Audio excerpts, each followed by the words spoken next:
future of renewable energy. And I come across this.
سمكوار إمسيد كم إذا حفظتسن هيستغى علنك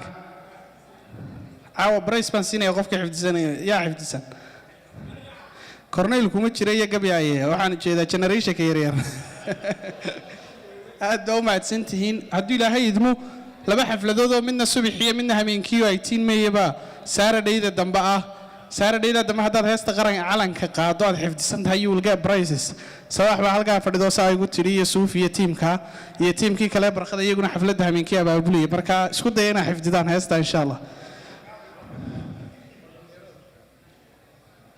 شقة وجو هذا حريرين تبى تقانين وين ذاتك قلوب سود أنت مولده ذا ملاك لا يشوفان قريه ذا حيك فكرين كسر حسارتات درا حفلة الدين بقصو عليس مركو هراء حوجا قلبي نوان صوها أنتوا حاجة بسوي يصير هذا سلادي وسوتو كتير conversation ay roo kala soo gasheen marka waxaan isku day doonaa hadana bal mar labaad in soo celiyo insha Allah waa mahadsantihiin saa uga soo qayb gasheen kulankeenan caawa fiidiyoogii aad daawateen qayb yar baa harsan oo iyaduna maxaa la yiraahdaa la socoto qaybtii hore oo dhammaan barnaamijyada Havoyoco chapterkan USA ay ka shaqeynayaan ku saabsan marka intaasan sii daawan doonaa kadibna barnaamijkeena kale oo ubuucdi barnaamijka inoo hadhay imika furitaanka un baynu galnay ayaynu insha Allah maxaa la yiraahdaa u gudageli doonaa marka DJ-ga fiidiyoo ku soco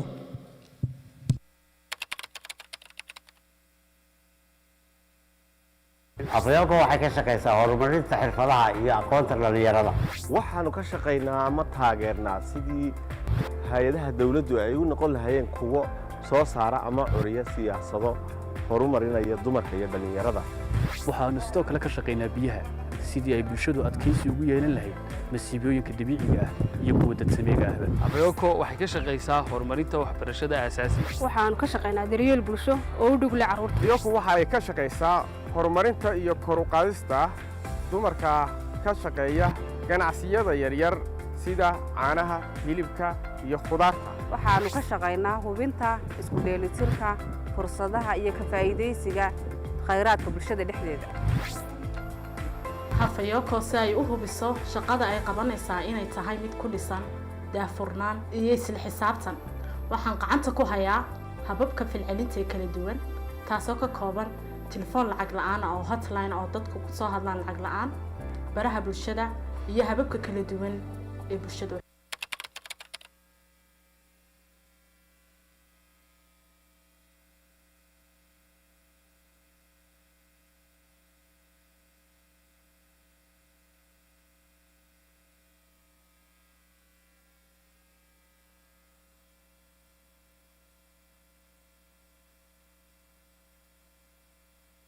Since 2015, Havoyoco USA has served as a beacon of hope in Ohio, providing CPR and first aid training to thousands.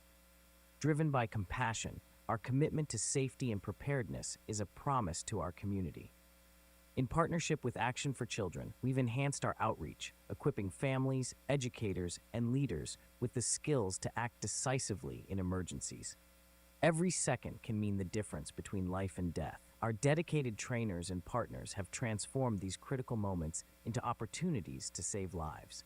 Join Havoyoco USA as we continue to empower more people with essential skills, helping them save lives and strengthen communities. Together.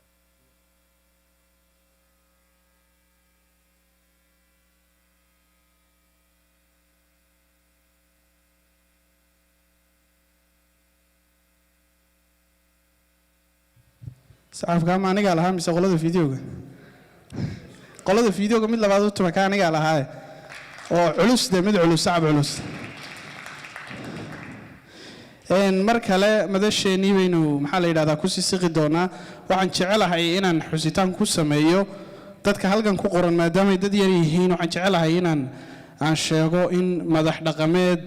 mas-uuliyiin ganacsato abwaano Khalid Miino kow ka yahay oo abwaanada reer Soomaaliland ay halkan heesaa qaranka in badan waqtigooda ugu horeyna sameeyaan uu ku jiro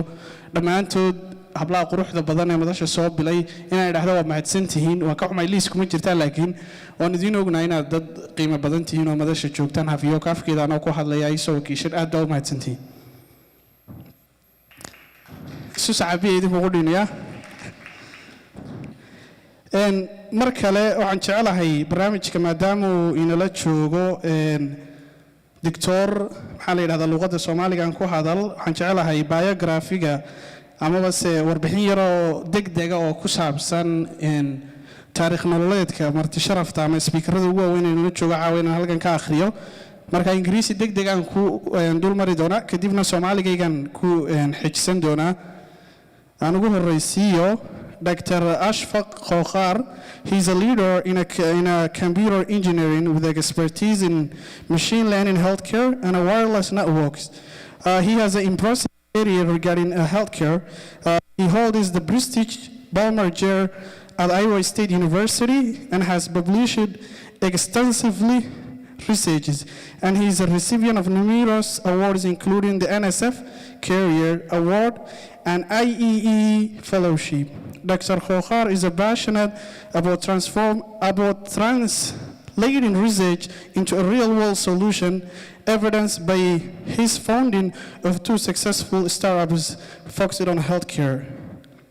The next speaker would be Dr. Abdurrahman Madar. He is a board-certified internal medicine physician with a distinguished career in academia and healthcare leadership. He teaches medical students and the resident at the University of Minnesota Medical School, and he practices in Hannibin County Medical Center and holds a leading position including medical director. Dr. Madar furthered his experience with Masters in Health Economics from the London School of Economics, demonstrating his commitment to improving healthcare delivery system. Lastly but not least, Liban Yusuf Usman, a seasoned diplomat and a public servant, currently serves as the Vice Minister of Health of Somaliland.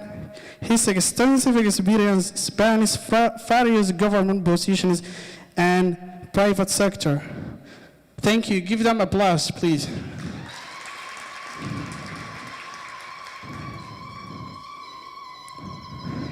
هذا ما تصنتهاي مش عرضة speaker كنا ينوح حق دونا وحنقون دونا أما keynote speaker كنا برنامج كان مدن Deputy Minister of Health Somaliland Liban Yusuf Gahnoug وزير كحيجان كوزارة عافيماتك intuunu soo kicin wasiir liibaan wuxuu ka soo jeedaa family aad qoys public service servant isaga walaalihii tiim badan aan anigu si fiican u garanayo waa dadka u shaqeeya ama qoys u shaqeeya qarankan markaa sacab diiran iyo soo dhaweeya waqti badanna waad haysataa soo dhawo markale wasiir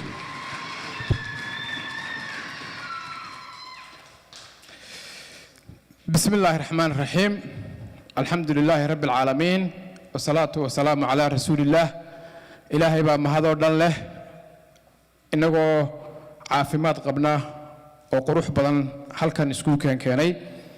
قيبها كل دولة بالشدة غير مينيسوتا كوميونيتي كسومالي لان علماء له مدحنا دقن كله متعلمين تله مرتدى كله خاطيرتا له haweenka leh mudanta iyo marti sharafta dhamaantii waxaan idinku salaamayaa assalaamu calaykum waraxmatullaahi wabarakaatu waxaan aad iyo aad ugu mahad celinayaa cabdiraxmaan maxamed cabdi xasan oo ah CEO-ga Havoyoco USA oo ah qofka halkan nagu soo casuumay nagu sharfay inaanu xafladan ka soo qayb galo aad iyo aad baan ugu mahad celinayaa aniga iyo walaalkay Mustafaba waxaan aad iyo aad ugu mahad celinayaa teamka Havoyoco ee la shaqeeya oo iyaguna si weyn iyo community-ga kale ee reer Minnesota oo markii aanu nibad si weyn noo soo dhaweeyay magaalada noogu soo dhaweeyay iyagana aad iyo aad baan ugu mahad celinayaa waxaan u mahad celinayaa guud ahaan dadweynaha ama jaaliyada halkan ku dhaqan oo intii aanu joognay iyaguna dad badani si weyn xil iskaga kaya saaray oo na soo dhaweeyay oo madaxana saaray iyagana aad iyo aad baan ugu mahad celinayaa inta aanan isgaadhin dad badan baa anigu mar horena waan imido aan kala xishooday xitaa inaan u soo sheego inaan imanayo maaha yacni waxaan ugu soo sheegi weynay inaanan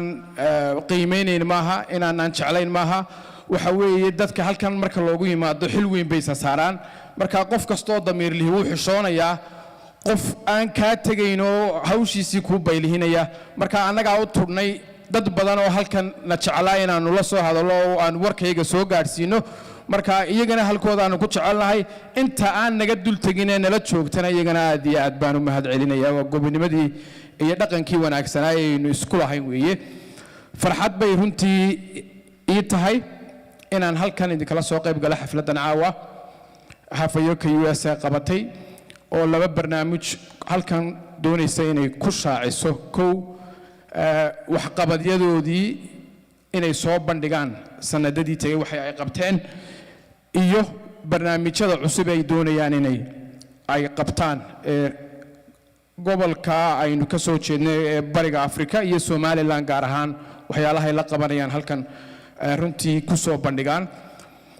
Havoyoco magac weyn bay Somaliland ku leeyihiin halkan waxaan rajaynaynaa inay shaqo weyn insha Allah taala ay ummadda u qaban doonaan anigu waxaan ahay wasiir ku-xigeenkii wasaaradda caafimaadka marka kulliba waxa la iga filayaa wuxuuna inaan caafimaadka Somaliland iyo waxyaalaha la xiriira iyo maxaa la wada qaban karaa Havoyoco ama community-ga halkan joogto iyo wasaaraddu maxay wada qaban karaan sidee xaalka caafimaadku yahay iyo maxaa laga wada shaqayn karaa inaan runtii aan yara dul istaagno haddii alla yiraahdo waa ognahay oo caafimaadku waa noloshii ummadda wax kasta oo ummadda saameeya caafimaadku xiriir buu leeyahay dhaqaale hadday noqoto horumar hadday noqoto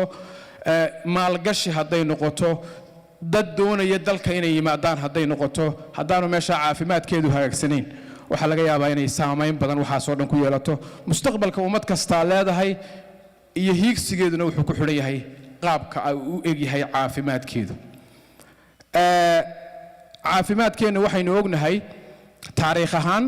aad iyo aad buu kooban yahay ama u yar yahay inta Somaliland jirtay buu jira caafimaadkeenu inta Somaliland jirtayna waa in aad u yar waa 30 sano iyo wax la jira caafimaadada adduunkuna de waynu garanaynaa qof dhakhtarkii ugu horeeyay ee Somaliland ee wax bartaan nool neeraskii ugu horreeyay baynu garananaa kalkaalisadii ugu horreeyay baynu garananaa hal intaasuu leegayay da'da caafimaadka Somaliland waxaa laga yaabaa halkan 250 sano ka hor markan yara baaray Mareykanka ayuu caafimaadkiisu ka bilowmaa marka sidaasuu u da'yariyay caafimaadkiisu haddana iyadoo ay sidaasi jirto 30 sannadood waxa inoo dhisan structure caafimaad oo waxaynu leenahay wasaaradda horumarinta caafimaadka oo markii dalka burburkii kadib caafimaadka iyo wax waliba say u burburtay la soo bilaabantay oo dhisan oo xarun caafimaad oo 800 oo qof u shaqeeyaan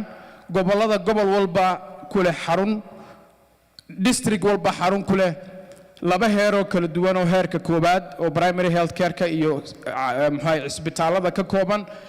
adeegyo caafimaad oo levels kala duwan la bixisa regional hospitals referral hospitals health centero health boosyo ilaa community level intaas oo dhan baa dhisan oo dadka reer Soomaaliland u shaqeysa waxa xaqiiqo ah caafimaadka inaanay wali cidina ka haqabeelin oo cid waliba dalalkan xitaa kan halkan aynu joogno waxaan xasuustaa maalintii doorkii hore aan Minnesota ka baxay waxaan inaan baan la raacay diyaaradda halkii airportkaan iskugu nimid wuxuu igu yiri waa reer Minnesota wuxuu igu yiri Turkey baan tagay wuxuu i haystaa inaan reer Minnesota anigu lahay marka wuxuu igu leeyahay haddaad doonayso inaad caafimaad halkan adeeg caafimaad u baahato dalkan caafimaad ma yaalla biigu yiri halkan Mareykanka caafimaad ma yaallo Turkigaan tagayaayo caafimaad baan u doonanayaa halkan dadka way dilaanba waxaas igu akhriyay marka yaani waxay ku tusaysaa qanaacada inaan halkan oo Mareykan ah oo adduunyada muxuu ahaayay dalkii ugu weynaa ugu dhaqaalaha badnaa ugu casrisanaa in caafimaadkiisii laga wabinayo maxaad u malaynaysaa dunida saddexaad iyo Afrikana marka caafimaadka meel laga haqabeelay ma jirto dhibaatooyinka ama challengeska caafimaadku aad iyo aad bay runtii u badan yihiin waxyaalaha ugu badan caafimaadkeena challenge-ka ku ah waxa ka mid ah xagga dhaqaalaha dhaqaale badan buu caafimaadku u baahan yahay hadday noqoto dhisme hadday noqoto maamul hadday noqoto qalab hadday noqoto dad lacag aad iyo aad u badan buu runtii uu u baahan yahay in lagu wado prioritiska caafimaadku way fara badan yihiin aad iyo aad bay u badan yihiin waxaan muxuu ahaayay ay tahay in ay tahay wax laga qabto waxa ka mid ah hubinta dawada tayada dawada oo runtii aad iyo aad looga cawdo waxa ka mid ah haddii aan la yidhaahdo adeega cisbitaaladii waynu haynaa ilaa 40 cisbitaal baa dalka ka dhisan iyo 400 oo xarumo caafimaada marka haddaynu xarumihii hayno haddaynu dadkii hayno haddaynu cisbitaaladii hayno waxa ku xiga waxa weeye in adeegii la tayeeyo marka iyaduna waa priority in adeega cisbitaalada dalka tayadeeda kor loo qaado waxa kale oo muhiim ah oo anaga priority noo ah dawlad ahaan iyo wasaarad ahaan waxa loo yaqaano sustainability-ga ama joogtaynta adeega caafimaadka sidaan idin sheegayay caafimaadku dhaqaale badan buu u baahan yahay dhaqaalaheenuna aad buu kooban yahay miisaaniyadda dawladdu ku shaqeyso oo dhami waa 400 milyan waa garanaysaan 400 milyan dhaqaale ahaan inta ay leegtahay caafimaadku intuu ka helaana marka loo qaybiyo arrimihii dawladda iyo adeegyadii kale dawladdu bixinaysay aad iyo aad buu kooban yahay waxa inta badan caafimaadka lacag badan ku bixiya oo nagala shaqeeya saaxiibada Somaliland partnerska hay'adaha caalamiga ah marka dhibaatana way ku tahay inay caafimaadkaagii ku maamulaan ama lacag ku bixiyaan ama aad deeq uga sugto dibadda waayo xarun caafimaad ama dhakhtar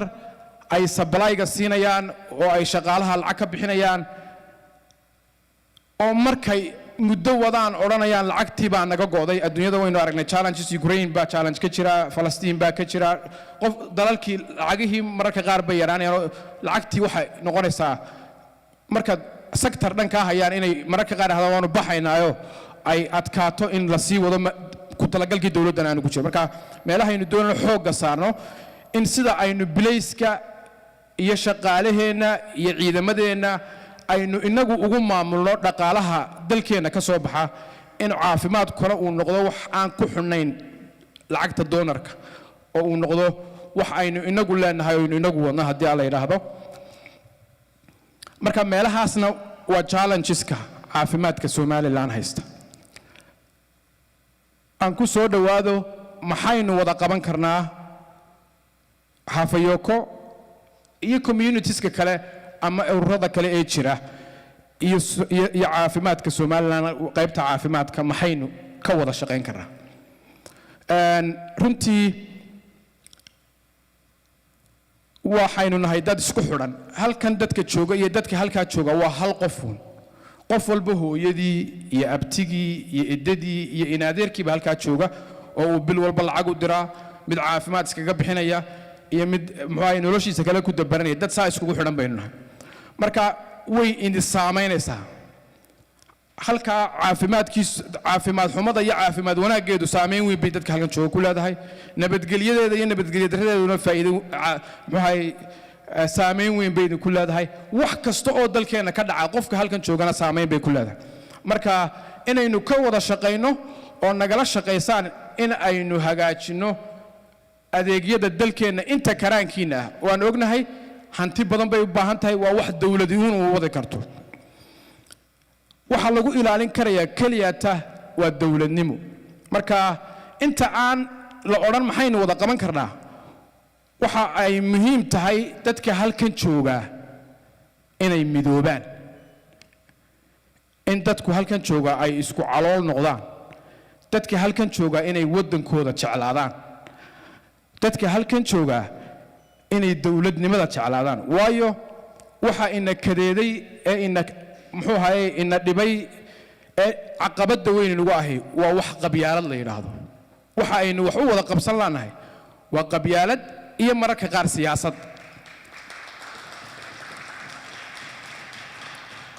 qabyaaladuna waynu ognahayo caafimaad ma bixiso oo waxbarasho ma bixiso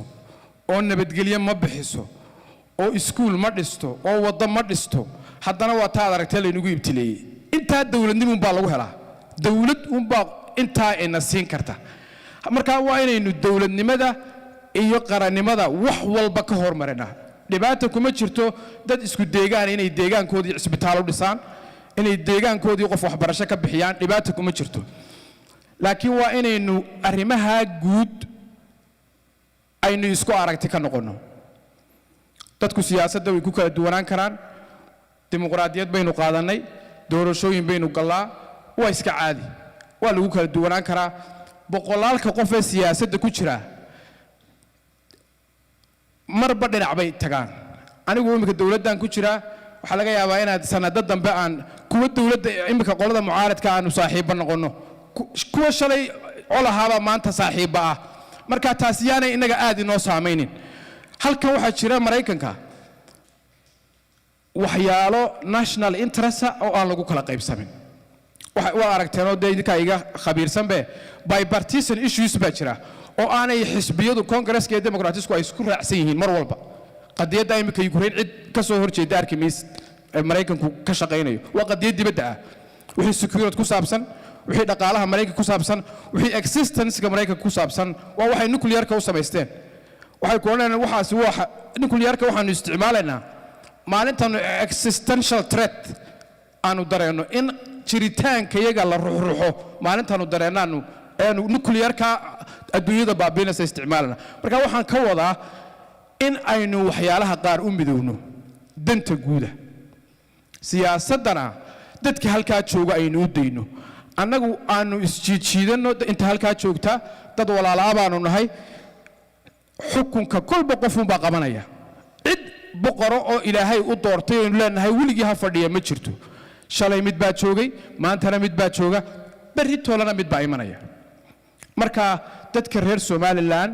si ay wax u wada qabsadaan marka ugu horeysa waa inay isjeclaadaan isku calool noqdaan walaala noqdaan siyaasadda iyo qarannimadana kala saaraan qarannimadu inoo xoog badnaato idinkoo kala fikira oo mid cud yahay mid kulmiye yahay mid wadani yahay haddana waa inay walaalo noqotaan danta guudna wax ku wada bixisaan ururkeena Havoyoco markuu idila yimaado uu yiraahdo waxbaan ka qabanayaa baahiyihii dalka jiray contribution-kiina si hagar la'aan u bixisaan dalkiiniba wuxuu kordhinaysaa waalidkaaba wuxuu kordhinaysaa ehelkaagiiba wuxuu kordhinaysaa aakhirana way kaaga horeysaa marka ina arrinka aan hoosta ka xariiqo ururka halkan uu walaalkeen maxamed cabdi xasan inooga sameeyay ee 12 sano jirsaday magac weyn bay ku leedahay dalkii halkanna intiina joogtaa ina gacmaha iskugu geysaano maalintu yiraahdo cisbitaal baan dhisayaa maalintu yiraahdo muxuu ahaayay dad baan tababarayaa maalintu yiraahdo technology baan soo kordhinayaa iyo telemedicine ina caawisaan oo kala qayb qaadataan waxyaalihii ay halkan sheegaan waxaan doonayaa inaan ku daro waxyaalaha imika caafimaadku u baahan yahay waxa ka mid ah gaadiidka dhismayaal badan baa jira inta badan meel walba dhismaa ka jira waxyaalaha aadka challenge-ka u ah waxa ka mid ah gaadiidka isgaarsiinta ama ambulance-ka loo yaqaano waxa jira dhul fog oo ceeri gaabo oo kale oo dhuulas buraha sanaag oo ay adagtay mararka qaar in hooyada umusha inay soo gaadho goobta caafimaadka dhulka xeebta ah ee waqooyiga meelo badan oo if iyo aakhiraba ajar ka helaysaan baa jira haddaa hal ambalaas u iibisaan ambalaasku waa $30,000 haddaa 3 ambalaas sanadka dhan iibisaan ama 2 ambalaas aa ugu deeqdaan wax weyn bay taraysaa marka inaanu annaguna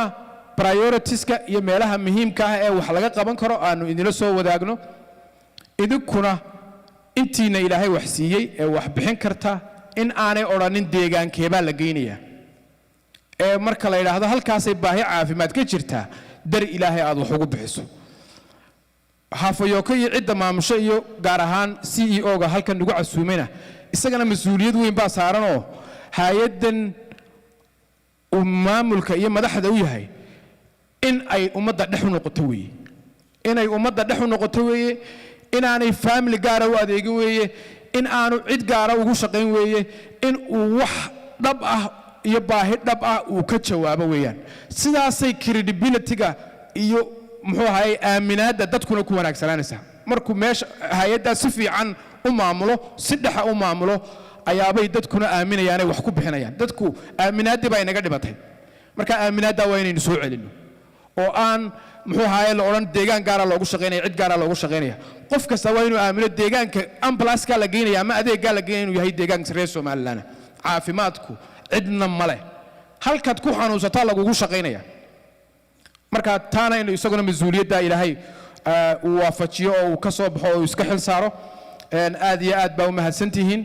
dalkii nabad buu ahaa salaam baanu idinka sidnaa ummadii reer Soomaaliland roobna wuu ka da'ayay waxa laga yaabaa in media ka maqashaan sawaxan badan waa iska caadi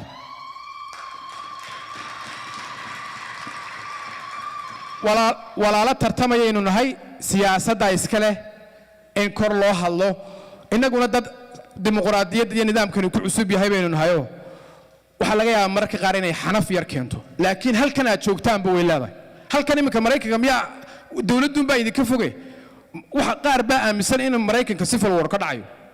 dad Mareykanka ka mid oo waaweyn oo ku jira systemka Mareykanka ayaa marka politics-kooda akhrido heritage iyo say wax u falanqeynayaan waxay ku soo darayaan mararka qaar wada yaabasa tii un baynu inuu kor u qaadanayo in idaacadaha la taaganay marka waxba ha shakiina wanaag badan baa dalkeena u soo socda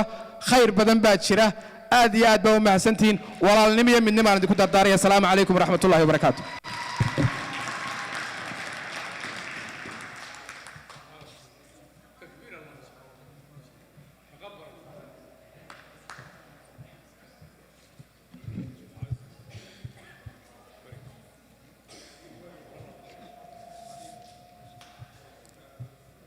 barakadu cirkaasay ku jirta waa halkii imaam sheekh saacade aad u mahadsan yahay wasiir liibaan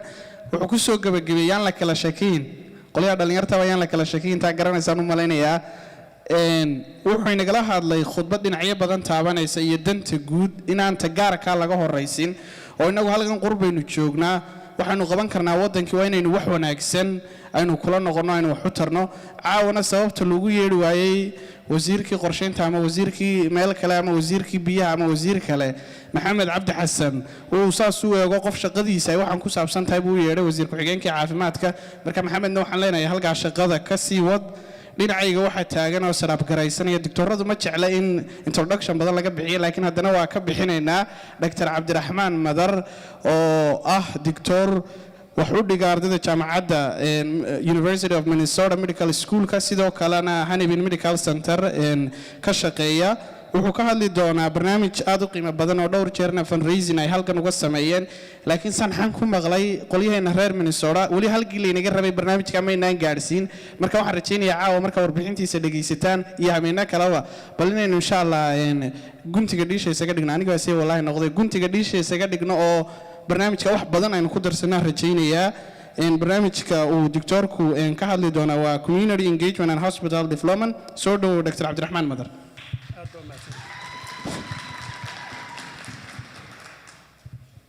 slideskaasaan waxbaan macallin baan waxaan isticmaalay slideska marka haddii ay soo bixi karaan aad iyo aad baan idiin salaamayaa dhammaantiin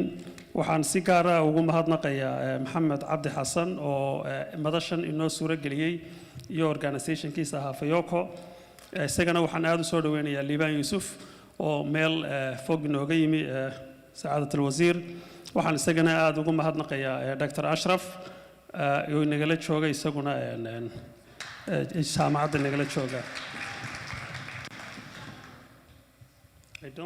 I don't think inay shaqeynayaan slideskaygu yaa haddii ay shaqeyn waayaan waan hadli un insha allah markaa oh good waa la arkayaa marka in yar baan doonayaa liibaan baa ka hadlaya actually Somaliland waxaa la yidhaahdaa ilaa 5.7 inkastoo aynu badannay oo 6.2 million aynu gaadhnay maalin dhaweyd liibaan baa sheegay inkastoon lacagtii bar ugu daray ilaa 400 milyan baan ku qiyaasay inay 420 milyan sanadkii helaan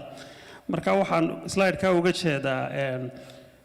waxaad arkaysaa aynu maqalaa dadkeennu inta badan yaan odhani dadkeenna it is natural in waxa dhibaatadani muuqato waxaa la odhan jiray ardayda macallinku ardayga ugu dhibta badan buu hore u ogaadaa dad badan oo social media caafimaadka ka cabanaya oo leh waxba la isuguma qabanayo waddankii waxaad qiyaastaa 5.7 million ama 6 million waa populationka state-keennan Minnesota weeyaan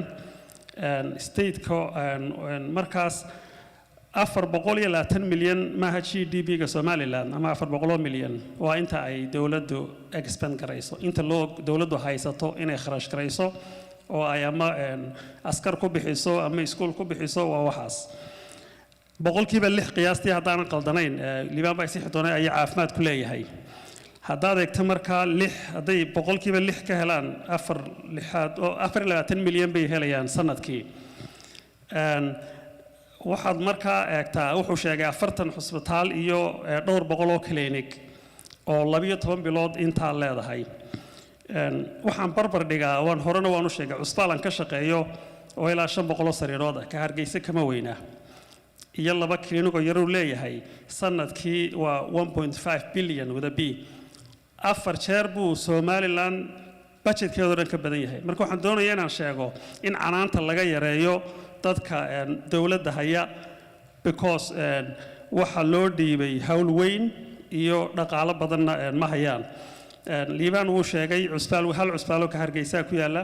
malaha ka ugu weyn meelaha qaarkood dhowr 12 saacadood baa loo soo travel gareeyaa intaa waxa dheer waxa laga rabo inay ku qabtaan intaa kole waa maqasheen sustainable development goalska adduunyada ay soo tagtay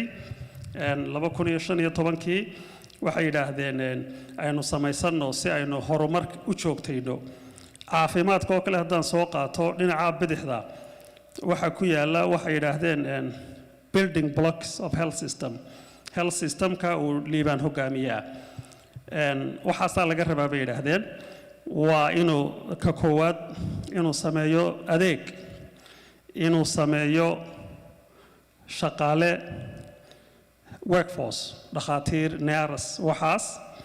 inuu information inuu dhakhaatiirta iyo nursingka iyo shaqaalaha warkooda hayo si haddii ay neersta u yaraato iskuullada neers badan soo saara ama ay badato yareeya la yidhaahdo waxaa laga rabaa equipmentkii iyo wixii cusbaal u baahnaa waxaa laga rabaa financing inuu dhaqaalihii ku bixi lahaa waxaas halka iman lahaayeen iyo inuu dadkii maamul lahaa tababaro marka waxaan jeedaa hawl intaa leeg marka loo dhiibay waxay haystaana uu yahay ama dowladdan ama kuwii ka horreeya ama kuwa ka dambeeyaba kolley in iyagana waxa weeyaan la ogaado inay baahi taallo muhiimi berigii hore waxaa la odhan jiray access ayuunbaa loo baahnaa waxaa la odhan jiray dadka ha la gaadhsiiyo caafimaadka waa caalamka oo dhan innaga maaha marka caafimaad gaadhsiintii keli ahayd waxaa la ogaaday tusaale ahaan tusaalaha ugu yaro fududan isticmaala waxa weeyaan kuwan dadkan traditional birth attendantka dumarka aan ka umuliya dumarka aan aqoon neersing iyo caafimaad lahayn laakiin community-ga reer degan baa qof la tababaraa markaasaa la baraa sida looga umuliyo waxaa markaa dhacaysa in meelaha qaarkood dadkii dhakhtaruun bay u qaadanayaan gabadhiioo waxaa la baraa dadkaas waa tusaale baan ismaalayaa inay waxay qaban karaanna qabtaan wixii adagna u diraan meelaha dadka xirfadlayaasha joogaan dadkii way isku halaynayaan oo dhakhtar bay u qaadanayaan qofkiina wax badan marka horeba muu baran marka waxa la ogaaday inay dhaawacba ku keentay oo ay kaga sii bateen dhibtii markii la abuuray dad badan oo caynkaasa marka waxaan ujeedaa waxa lagu lifaaqay markaa lixda system inputska laga rabo inay caafimaadka galaan si outcome-ka dhinaca midigta u soo baxo in accesskii jirto quality-na jiro safety-na jiro marka tayadaas ayaan doonayaa uu liibaan ka hadlay inaan aad hoosta uga xariiqo wuxuu iyadana aan doonayaa markaa maadaama oo ay dee baahi badan oo caafimaad halkan iyo halkaaba taallo waxaa la isweydiiyaa haddaad tusaale ahaan aad maanta dadkiina halkan jooga baabuurkaad soo kaxaysatay gurigaad joogto baabuurba buu ka fiican yahay gurigana tayada waxay sida u kala fiican yihiin maqaaxidan restaurantkan aad wax ka cuntay kan kalaa ka fiican waynu naqaanaa value-ga waxay ku kala fiican yihiin oo imkaan hadda laba kabayow leeyahay qaar baa ka wanaagsan kuwa kale waxbay kaga fiican yihiin marka waxaa la isweydiiyey healthcare-ka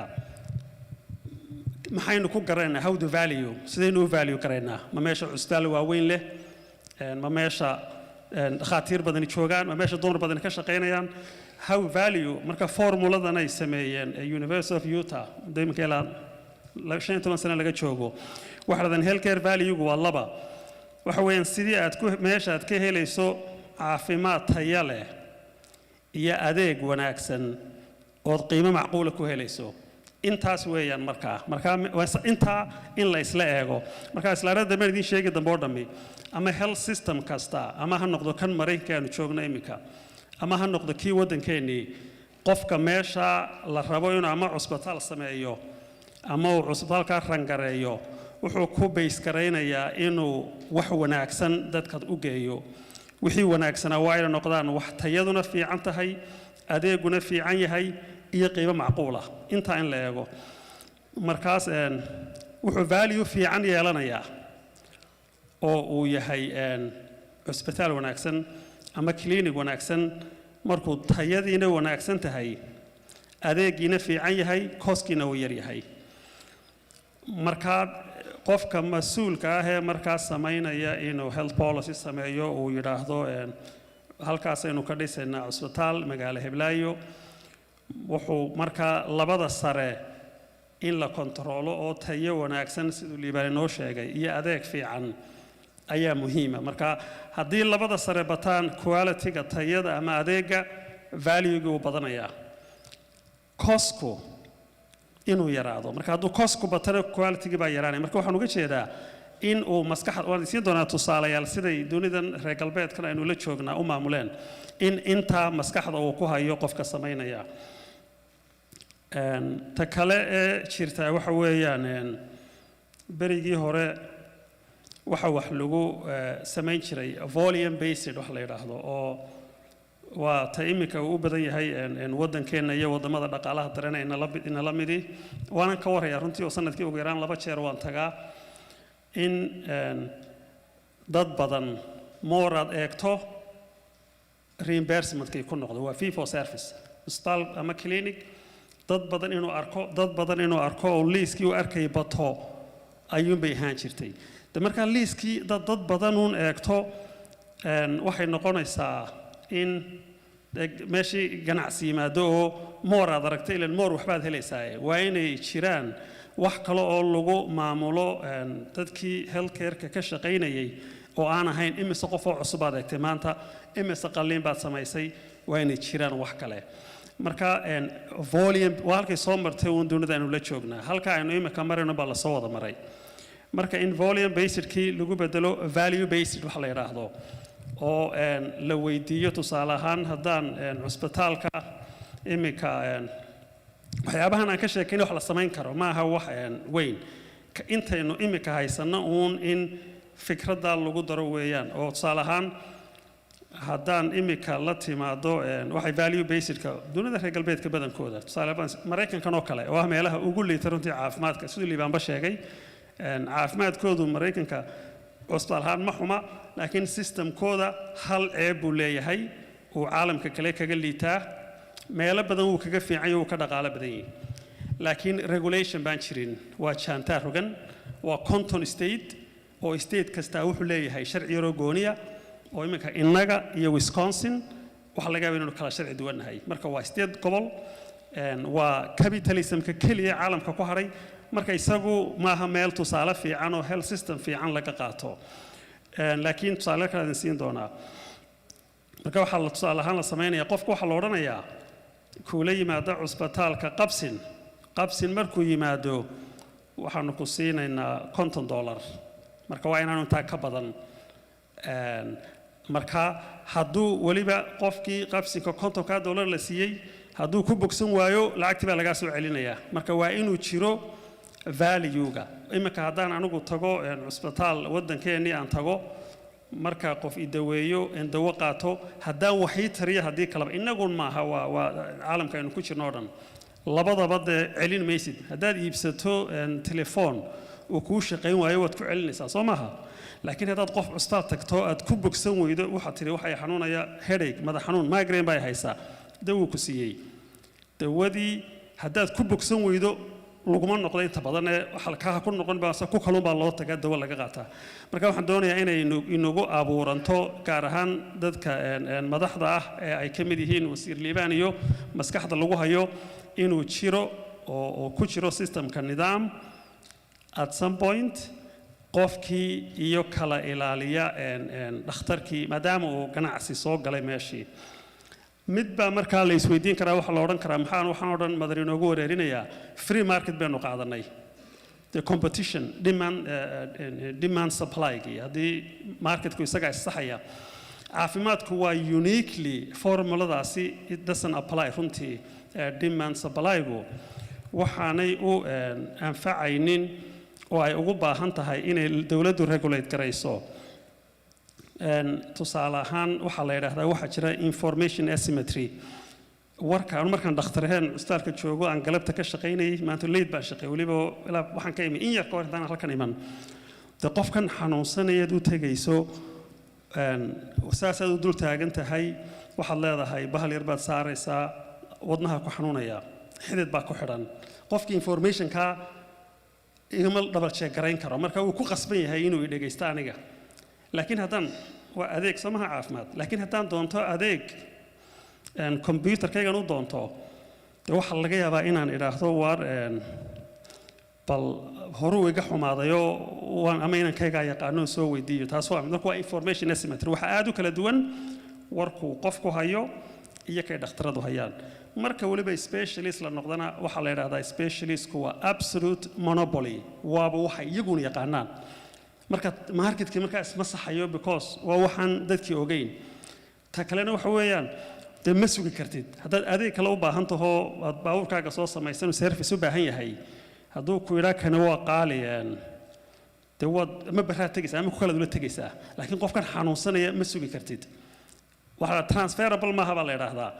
oo hadduu baabuurku kaa xumaado oo servicekii bareegyadu xun yihiin intaad hagaajisanayso ku kalaad baabuurka ergisanaysaa marka caafimaadka lama kala ergisan karo sababo badan awgood oo dad dhan baa ka hadlo oo waa cilmi dhan awgeed wuxuu u baahan yahay caafimaadku in aan free marketka lagu sii dayn absolutely ayuu u baahan yahay oo marba itaalka ay authoritygaasi leedahay la kala ilaaliyo dadkii wax u dhaxeeya ay jiraan aan la isku sii dayn free marketka waxaan uga jeedaa waxaanu qaadanay free market marka waxaan doonayaa in ay muhiim tahay in aan free marketka la odhan qof kasta ka soo qaadin waxa laga yaabaa in 70% cusbaalada waddankeena ka jira ay baraafid yihiin kuwaasaana runtii u dan leeyahay in ay jiraan market inaan noqon oo ka iibinaya meherad kala furtay wax iibinaya marketka ku tartamay haddana anigii cabdicasiis laba maqaaxiyood iska ag furano ta fiican ba loo imanaya oon tartami karnaa that's free waa free market waa competitionkii loogu talagalay democracy-guna support gareeyo laakiin kani ma aha marka intaan waxaan doonayaa inay ogaataan tusaale markay idin siinayaa in wadamada ay 4 wadan baan halkan ku qorayo ay meelaha dadkeenu tagaan in ugu badannahay because waxaad arkaysaa dad badan oo khibrad leh iminka ingiriiska oo kale way kala wada duwan yihiin waxa weeyaan siday u kala duwan yihiin labadan gobol isku xigaaba iyagoona u kala duwan yihiin oo ma aha in nidaam keliya uu ka wada shaqaynayo marka inaad waxaa eegto qoloba siday u samaysay laakiin aad taada ku adjust garayso midun baanan uga jeedaa kulligood waxay ka siman yihiin government regulation ma jirto waana meelihii dimuqraadiyaddu inooga timi inoo sheegayay inuu ka baranaya dhowrka kuwaanka sannadood ahaa iminka ingiriiska oo kale waxa weeyaan waa tax based oo dowladda bixisa laakiin maxay samaysaa waxay kontroltaa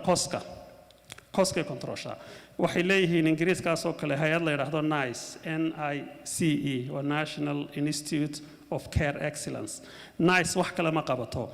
nice waxay qabataa maraykanku ma laha taas oo kale waa sababtay caafimaadka maraykanku uga qaalisay meelo badan ka ingiriiska tusaale waxay qabataa anigoo kala samaynaya dawo waxaan uga jeedaa inay muhiim tahay in ay regulation ku jiro meeshaas waxay qabataa anigoo kala dawo samaynaya waxaan odhanayaa dawadeeda waxa la yidhahdaa mother waxay dawaysaa bidaarta waxaan ku iibinayaa $50,000 groupkan nice la yidhaahdo National Institute of Care Excellence Google ayay maraysaa waxay leeyihiin waxaanaad sheegaysaa waxay ku gadan tahay inaad siiso 10 pounds 20 pounds qiimay ku goynayaan haddaad qiimaha ku gelaysana waad ka iibinaysaa ingiriiska haddii kalena kama iibinaysid taas waxay keentaa dawooyin badan oo maraykanka laga isticmaalo oo qaaliya oo aan baasayn baa jira testka ay leeyihiin Europeanka badankoodu by the way Europe kalena way leedahay marka laguma iibiyo Europe Maraykan baa lagu iibiyaa marka waxaan jeedaa dawladuhu mar walba reer galbeedka ay noo sheegaa way controlaan ka imika aan ka shaqeynay cusbaalka haddii aad ii timaado Axmed ii yimaado xanuunsanayo oo yiraahdo waxay hayaan wadnaha xanuunaya on waxa laygu qasbayaa dawooyinkan sina aan ku qasbanahay ilaa hadii kale intaan laba dawo khafiif ah iyo jaba marna iska bax waxa la dawooyinka category A iyo ka waa inaad siisaa hadduu qofkaasi kula yimi wadna xanuun waliba intaasun ma aha qiimaha ka qaadaysaana waa inaanu intaa dhaafin kaab hadduu waliba bil gudaheed ku soo noqdo cusbaalka aan ka shaqeeyo ana isu qabnaa lacagna lama siinayo marka waxaan doonaa inaan emphasize gareeyo inaan ka yara biyo fikradda dadkeenu qaateen ee waa free market qofku wuxuu doono iibinayaa Sweden oo kale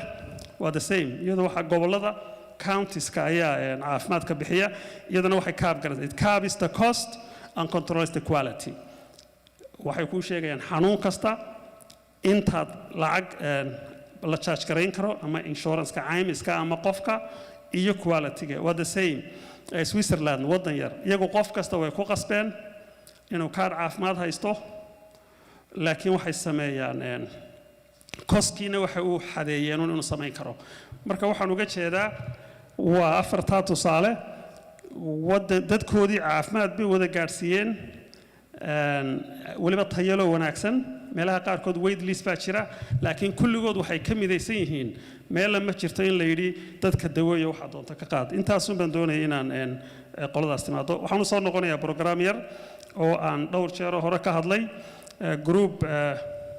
dhakhaatiir iyo nursing iyo healthcare caafimaad isugu jira ayaanu sanadkii covid-ku markuu bilaabmay ayaa waxaa ku jirtay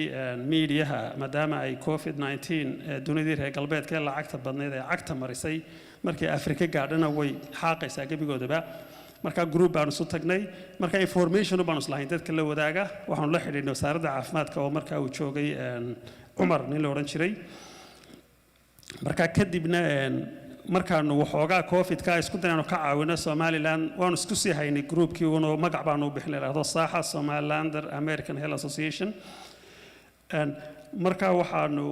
waa iska reer somaliland naguma jiraan dad ajaanibi waxaan in yar idiin sheegayaa 4 program oo aanu ka wadno waxaa nagu kalifaanu ku dooranay programyada waxaanu ka shaqaynaa meel teaching hospitals wax lagu barto iyo oo education waxbarasho taala iyo de bukaan la daweynayo marka wax labadiiba inaanu qaadnaanu isku daynay oo waliba cost effective oo de la si fududnaan sida imka formuladii baan doonaya inaan ku noqdo u dambeysay wax tayana leh cheapna ah intii imkaanu samayno value healthcare inaanu tusno yar oo sambala waxaanu markaa dooranay 2 project oo midna la yiraahdo point of care ultrasound waa in ultrasound ka yare dadka lagu eego dumarka uurka leh iyo oo meel kasta lagu eego barigii hore qaali buu ahaan jiray oo waxa laga sameyn jiray macdantan qaaliga pressure stoneska waxa la yiraahdo rubiga iyaba laga sameyn jiray marka 80 90 buu ahaa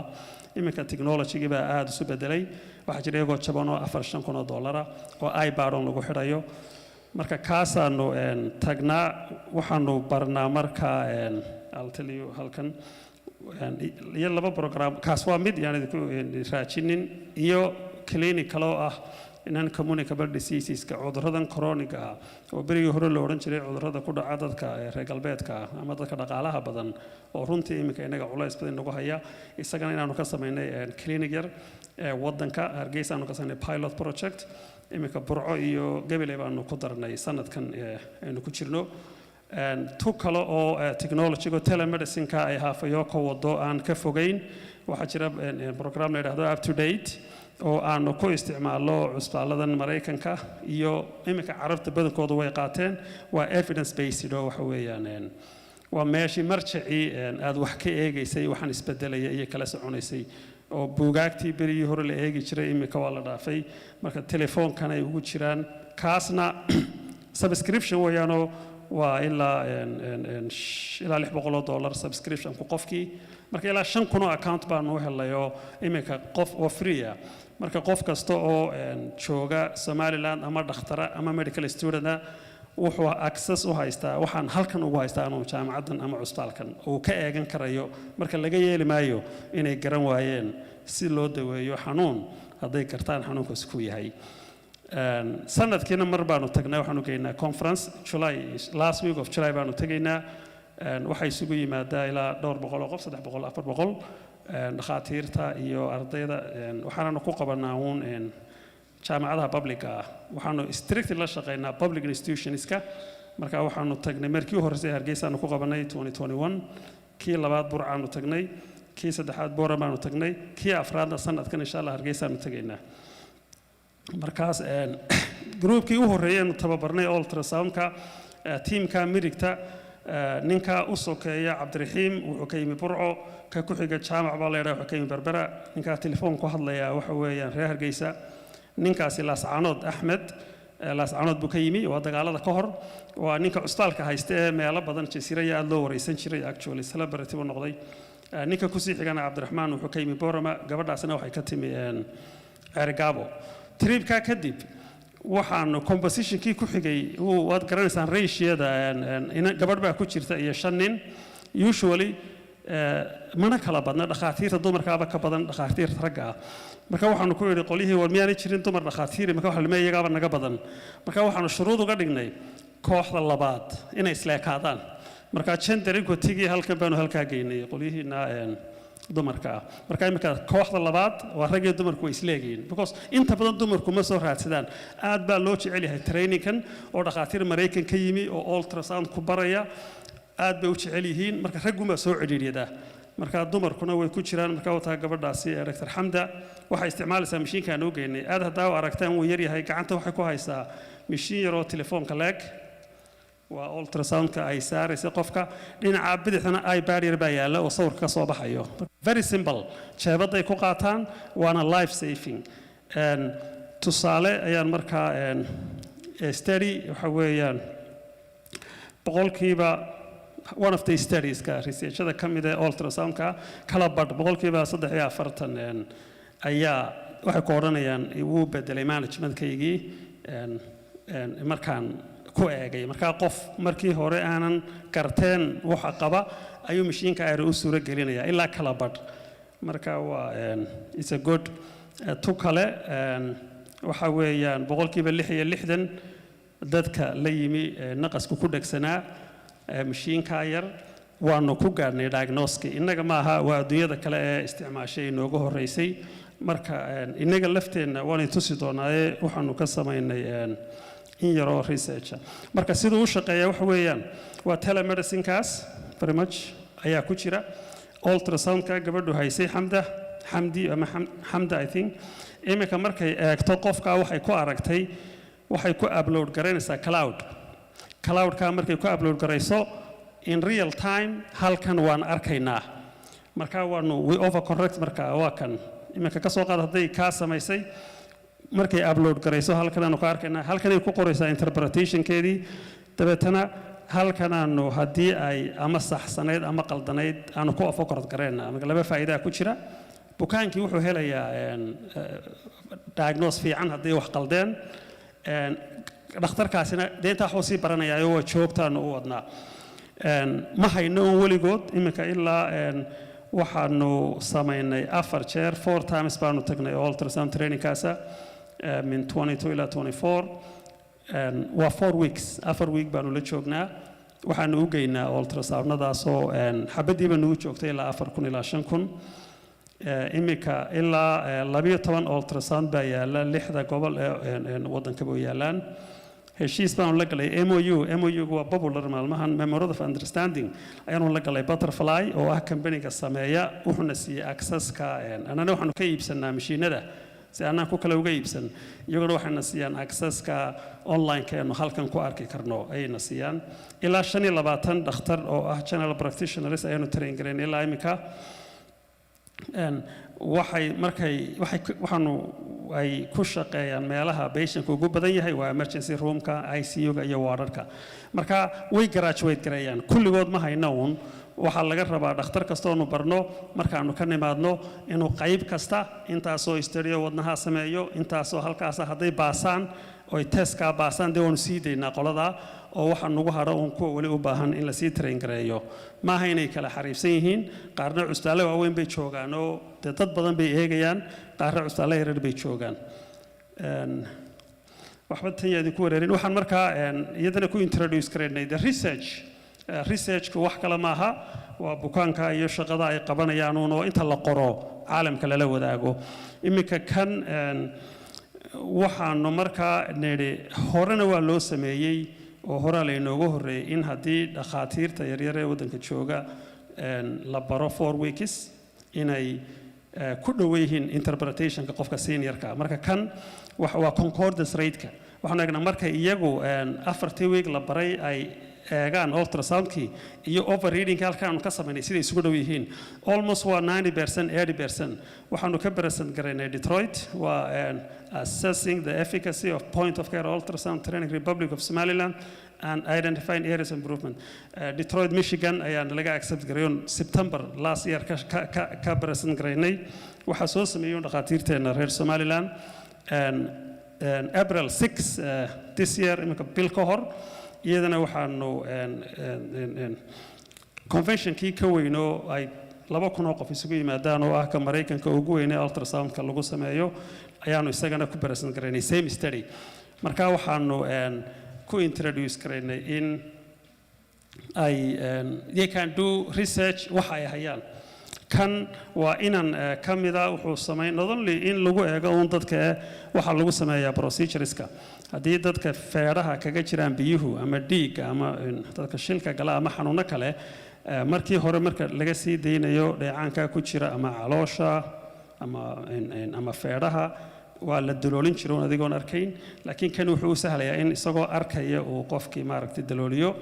marka nasiib darro ma haysto wuxuu ku shubay caagadii biyaha ka cabayay buu ku shubay laakiin waa very easy gacantuu ku sitaa waka lastly xanuunada la yidhaahdo aan la kala qaadin ama chronic diseaseska macaanka dhiigkarka haddii intiina laydin weydiiyo qof qaraabadiina waddankii joogta waxaa laga yaabaa qof kasta inuu garanayo qof ama laba qaba macaan ama dhiigkar ama wadna xanuun waa very common waxaanu iyadana ka samaynay clinic yar waka imka genderkii waan saxay waa laba gabdhood oo dhakhtarada iyo maxamed clinic yar baanu markaa hargeysa ka bilownay waxaanu u samaynay protocolskii tayadii baan ku noqonaya aan idiin sheegay si ay quality-gu saxaan waxaanu u samaynay sida loo daweeyo waxaanu ku nidhi tayadu waxay ka bilaabataa standardizationka imika telefoonka aad sidatay iphone-ka ku sita axmed iyo ku liibaan sito hadday isku sanad yihiin waa isku mid marka waa standard marka standardizationka ayaanu ka bilownay waxaanu u samaynay basic things xanuun kasta siday u daweeyaan waxaanu u samaynay protocols si haddaad clinic-a tagto imika burco hargeysa iyo gabileyba dhakhaatiir kala duwan baa ka shaqaysa qof kastoo jooga isku si unbay kuu daweynayaan ayay kuu daweynayaan marka waxaanu markaa samaynay iyadana patient enrollment card baanu samaynay patientkii ku enroll garaynay iyo dabeetana ku soo noqdaan oo follow up sameeyaan ilaa 2400 baa cusbitaalka hargeysa qura ku xidhan marka waxaanu siinaa value-gaan idiin sheegayay high value care baanu siinaa kosku yar iyo dawooyinka bilaash baanu ku siinaa qaali maaha bishii waxaa nagaga baxda 2000 ee qof waan just on a slide wax yar baa nagaga baxa the whole year waxaa ku baxay 60,000 wax ka yar clinic-a ay 2,000 iyo dhowrka boqol qof joogaan marka dawooyinka bilaash baanu ku siinaa tayadana dhakhaatiirta waxaanu u siinaa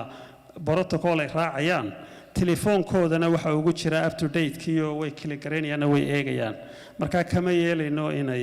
wax qaldaan in yar uma tusaya islaarkan hore aanu isticmaalay waa very important waxaad eegtaan column-ka buluuga waxa weeyaan xanuunada infectionka iyo la kala qaado ku badan dadka faqiirka ee inaga nagu badan ka orange-kiina waxa weeyaan xanuunadan chronic-ah ee macaanka dhiigkarka iyo waxaas marka waxaan doonayaa waa years life lost dadka ay sanadaha ay qofkii intuu noolaan lahaa ka gooyeen kolley ilaahay biqudratillah column-ka ugu gaabani waa high income countries waa Minnesota oo kale ka ugu dambeeyana waxa la yiraahdaa the bottom billion-ka ugu buursan marka inagu dadka faqiirka baynu galaynaa waxaad eegtaa xanuunada macaan dhiigkar wadna xanuun iyaga waa column yaro gaaban dhibaatadii ku hayaan waa taa marka loo eego tay inaga inagu hayaan oo laban laab ka badan marka xanuunada chronic diseasesku inaga baadhankooda inaga badan inaga waxay noo dheer waliba blue column-ki iyagu way dhaafeen oo faqiirnimada waa kii dhaqaalaha ku xidhnaa iyagu way dhaafeen marka inaga waa laba dhibaato kuwii hore ina haystana wayna haystaan kuwana way noogu biireen marka taasaanu waxba idinku wareermaayo kan waa gaalaaskaan isticmaalo waxaanu idin tusayaa kharashka nagaga baxa qaali maaha ilaa 2,200 qof meelaha weeyaan ilaa 2,400 waxaanu sanadkii ku bixinay 24,000 laba dhakhtar oo iyo laba neeras afar dhakhtar iyo laba neeras dhakhtarada $300 bay qaataan bishii neeraskuna $100 buu qaataa qaali maaha marka loo eego halkan equipment-kana waxaanu ku bixinay 10,000 oo waa sanadkii waa machine lagu eego hemoglobin A1C wax la yiraahdo dadka macaanka laga eego iyo machine yar oo kale waxa naga baxay medication-kana 24,000 marka la isku wada daro 58,000 baa ku baxay sanadkii hore sanadkan burcaanu ku daray oo markaanu burco ku darnay intaasun baa laban laabmaysa marka waxaanu isku daynaa inaanu sanad year 3 year 4na waddanka intiisa kala gaadhsiino markaas waa mustaqbalka waxaa noogu jira aan aad u doonayaa inaan kolley maadaama wasiirkiina fadhiyo xanuun dhib inagu haya oo la yidhaahdo hepatitis C cagaarshowga ama jaundiska baalkaynu odhan jirnay. Hepatitiska mid hepatitis C la yidhaahdo berigii hore cidiba dawo ahayn baa dawo loo helay. Waa curable disease, waa xanuunka dadka hepatitis C-gu hayo kala badh way ka bogsadaan, kala badhna chronic liver disease buu ku noqdaa. dadka chronic liver disease-ka ku noqdo beer ku xanuuno boqolkiiba 12 ka mida liver cancer baa ku dhaca. Marka imika waddankan haddaanu aragno qof Soomaaliya oo beer xanuun u dhimanaya ama dhibaato u hayso boqolkiiba 90 waa kan. Marka imika entirely waa la daweeyaa, waa curable disease. marka waa project-ka noogu jira qorshaha ee doonayno inaan takal garayno. Waxaanu u baahan yahay in qofkii la ogaado inuu xanuunkii hayo waxa lagu ogaanayaa waa test yar oo gene expert-ka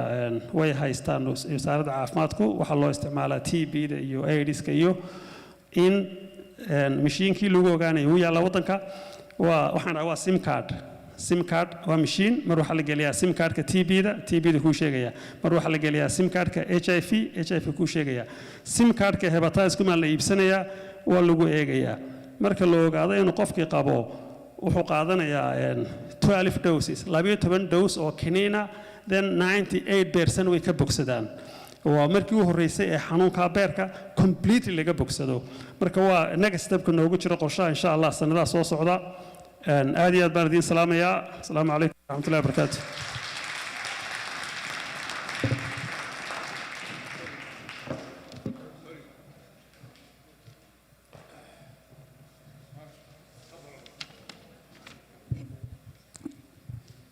aad buu mahadsan yahay Dr. Cabdiraxmaan Madar.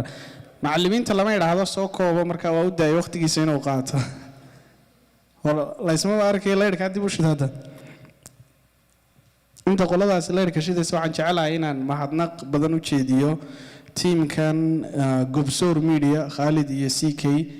Khalid CK baan u jeedaa iyo Guuleed oo barnaamijkan inoo duubaya. aad u mahadsan yihiin. kole life bay ku jireen marka siyaasad kamayna hadal wax badan mayna khaldayn. marka waa already weeye. aad u mahadsan. hal mar shacabka la igu tumaynamada. sidoo kale Maxamed Cabdi Xasan oo hogaamiye authentic leader bay dhahan qolyahan gaaladu uu isugu dambeysay hadalka wuxuu yiri marka la soo xiray uman mahadsanidin odhanaya. marka aad buu isbarna u mahadsan yahay Havoyoco USA chapter-ka halkan gudoomiye ama chair isagana sacab ay siin doontaan. Cabdiraxmaan oo la shaqeynayo halka koofiyad weyna isna oo gudoomiyaha hawsha isku dubrida qayb ka ahaana isna waa mahadsan tahay baan leenahay.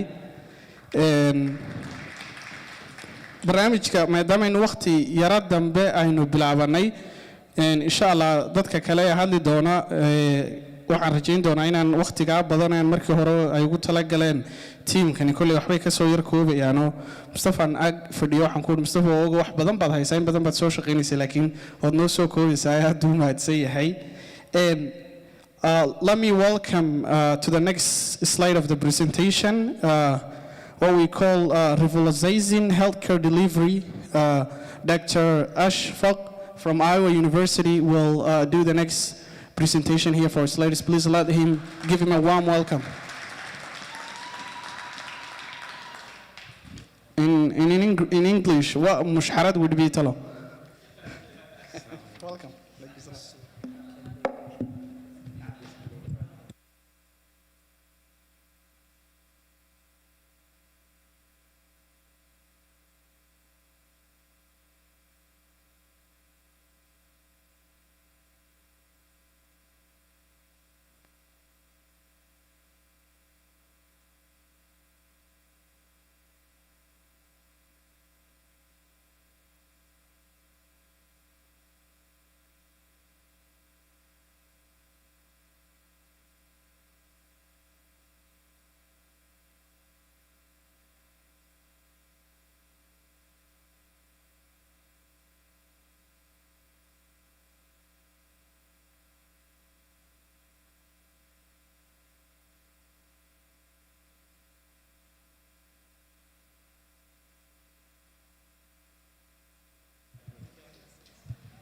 First of all, let me just recognize our distinguished guest, Sheikh Saad,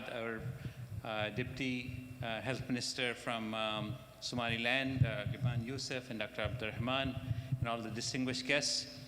My sincere thanks to all of you to listen to me, and also for the organizer, particularly Brother Hassan, to invite me to come and talk to you. As our MC introduced, I am a professor of electrical and computer engineering at Iowa State University. I'm the department chair also there. And my research is in healthcare and artificial intelligence. And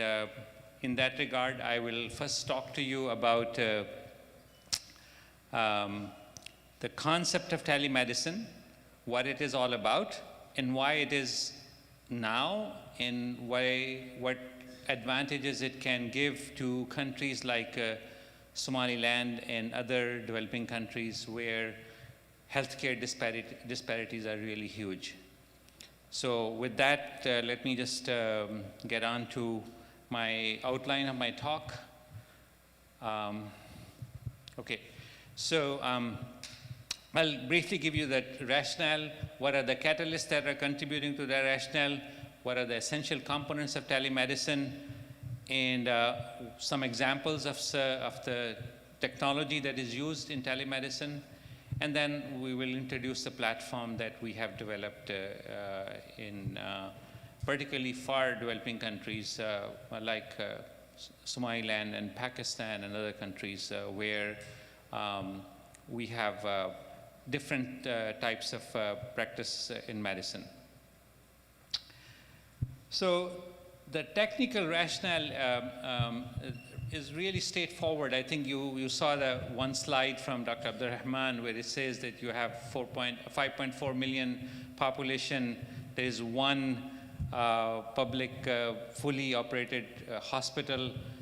almost 10 hours of drive from any reasonable place to reach to these places.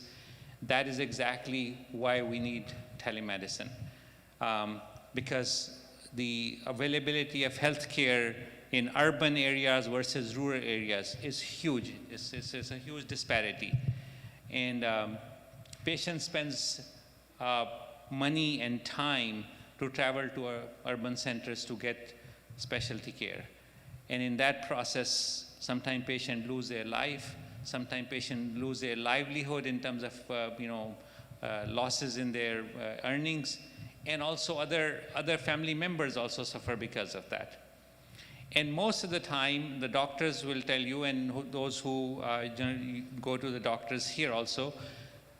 unless you have a procedure that needs to be done,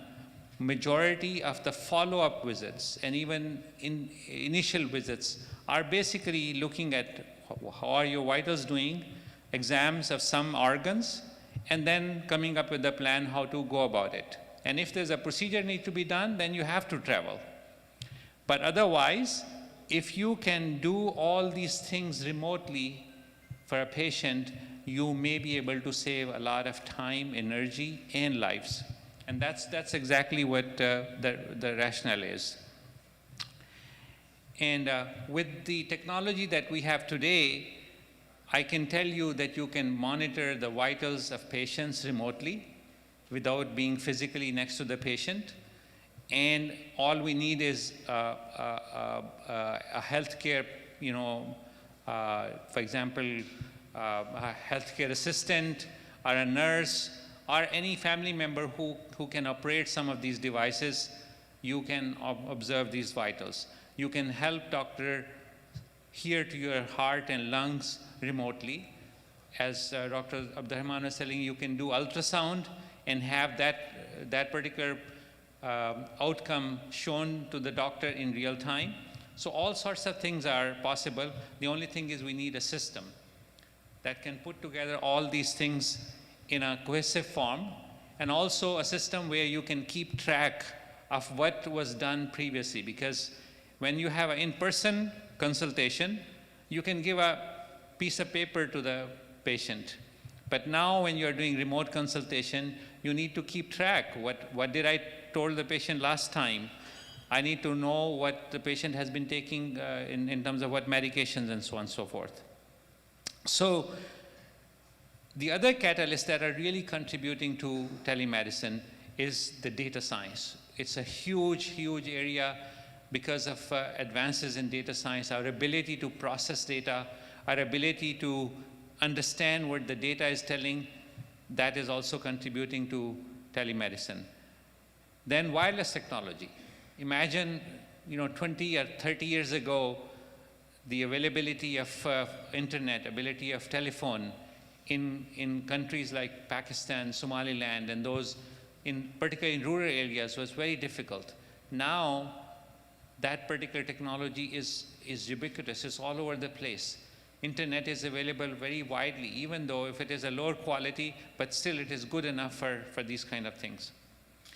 And then we are becoming more and more digital society. Everybody has a phone. Everybody has some sort of access to taking pictures and sharing it. So that's another aspects. And then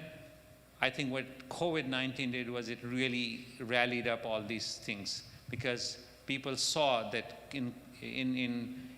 that kind of pandemics, you may not be able to travel. You may not be able to see where you want to go. So therefore, these systems are going to be very, very essential. And a comprehensive telemedicine system is going to be a system that basically combines all these things together. It combines the sensor technology, it combines the data science, it combines the wireless communication, and it brings the healthcare experts all on the same page. Otherwise, most of the telemedicine today, even in the US, is limited to a video phone call. But real telemedicine is much more than that. And that's what the platform that I am going to introduce you. And here are some of the examples of these smart sensors that I'm talking about.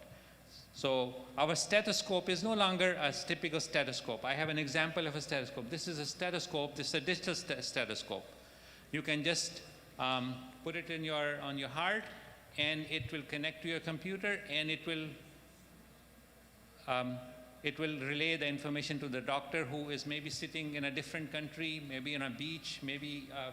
someplace where you may not be able to reach him in person. Similarly, you have examples of sensors that are as small as, for example, Band-Aid to sense carbon dioxide amount coming from your breath. And then the technology has really evolved, and this is one of the latest developments, is that there is almost whatever signature that you have in your bloodstream, a very similar signature is available in another layer. It is called interstitial fluid. It is above the bloodstream. It is just beneath your skin. So you don't have to prick anymore to get your blood glucose. You don't have to prick anymore to get, IL-6, creatinine, and so on and so forth. So that interstitial fluid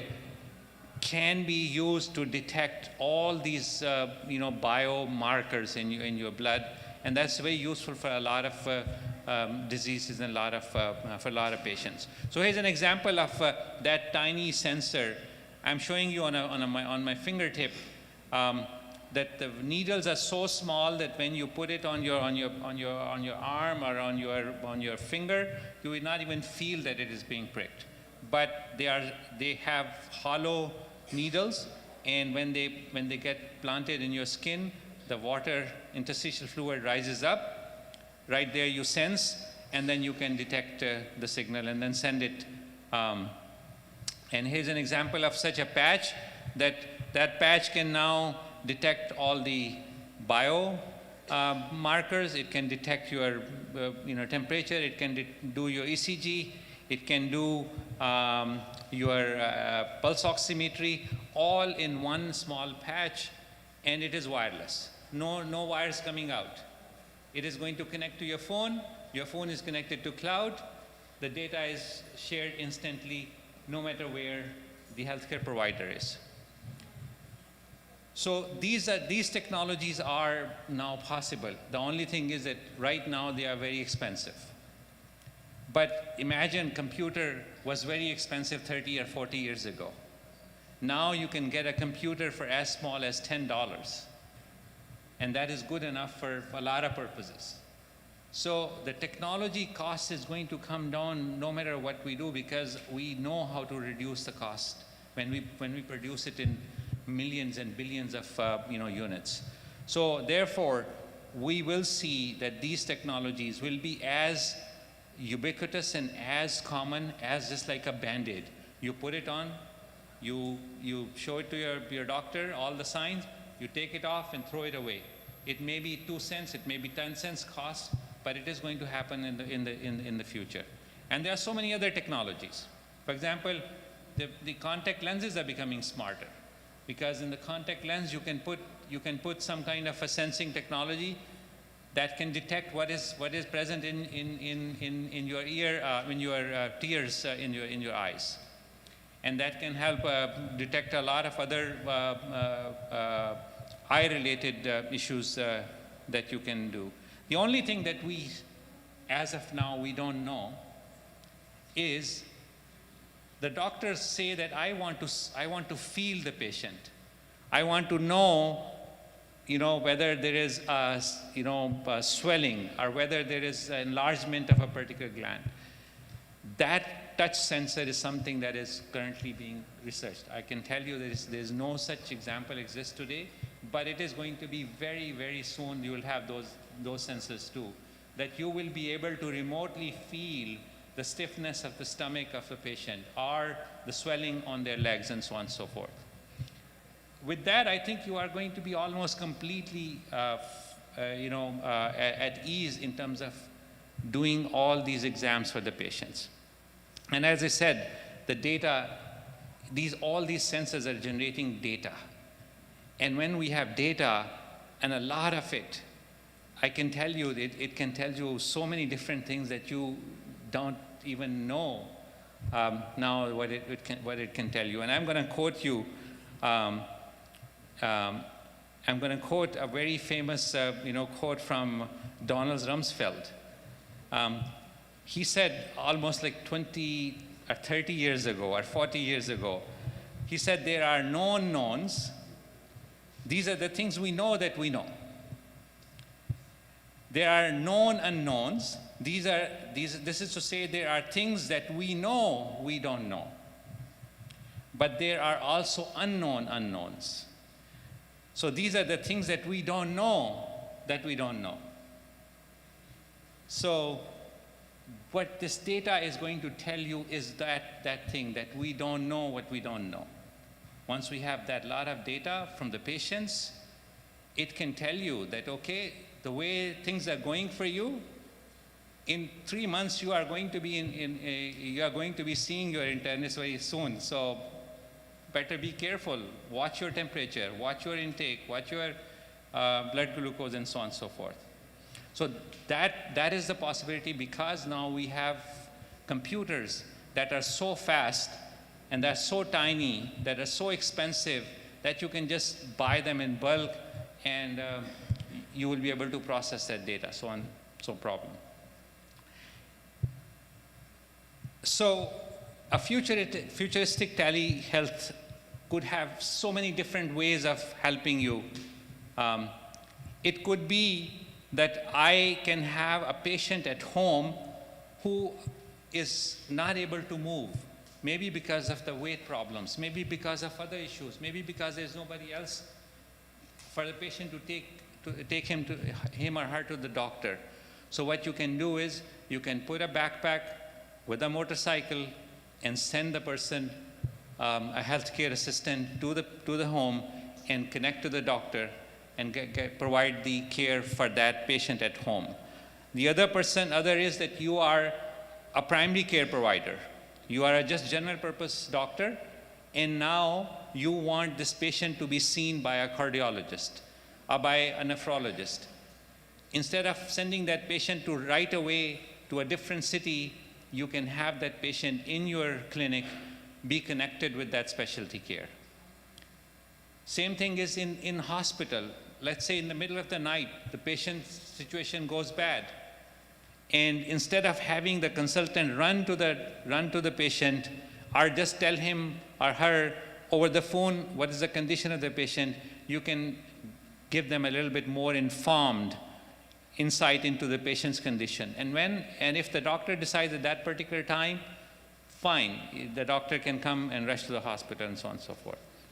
So there are so many different ways that we can do, and You can continue. Yes. We can go to the demo. okay, inshallah. So I'm going to go directly to the demo now. And I said that this is a system that has 3 different components. One component is purely developed for the patient side, and the other component developed for the doctor side. And in the middle is something cloud server where all the data gets stored and exchanged. So these are all the devices that we use. So for example, I have this one small, it fits in my palm. This small device can do temperature, it can do pulse oximetry, it can do ECG, it can do blood pressure. And then it can send the data to the cloud and so on and so forth. And then we have other devices that I showed you. You can monitor fetal heart remotely and so on and so forth. So I'm going to give you this demo of this system that we have developed. And I have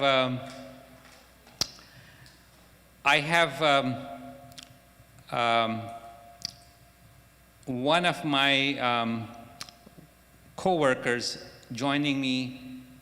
on this platform. So I am logged in as a doctor. I am going to see what are my appointments today, and I am going to go and see this demo patient now. And I'm assuming that the patient has already been seen by a nurse. All the vitals has been taken, all the initial history, family history has been taken, and it is available to me. And I can see that intake history here, and I can add more if I want. And I can start the meeting. The moment you start the meeting, I can see on the left side of my panel, I have all the vitals of the patients, and I can even click on these ones and see that what are the history of my, for example, blood pressure over the last 4 or 5 visits. I can see that. Similarly, all of the vitals. I can see also my ECG of the patient that was just taken before the consultation started. And I can ask the assistant to repeat it again, or do the following thing again, and so on and so forth. Now I have the patient join me from Pakistan. So he's sitting there, and I'm going to ask him to do a few things for me, and we will be able to see it in real time. And one good thing is that any other family member who is worried about their patient, they can also be part of this conversation. So I have given a link to this particular talk, or this particular session to Brother Hassan, and I asked him to join. So he is the a friend of the patient, and I am the doctor. So I'm going to ask the patient to basically I'm going to do the ENT exam. So Anas, could you show me the inside of your ear? I want to see if there's any infection there. So Anas is joining me from Lahore, Pakistan.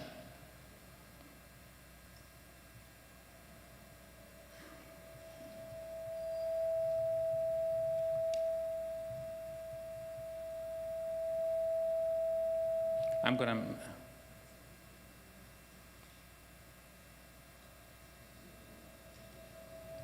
So if you see on the left-hand side, he's showing me the ear, and I can choose a view where I can completely have it on the whole screen. Also, can you show me your eyes, movement of eyes? You can use the same camera.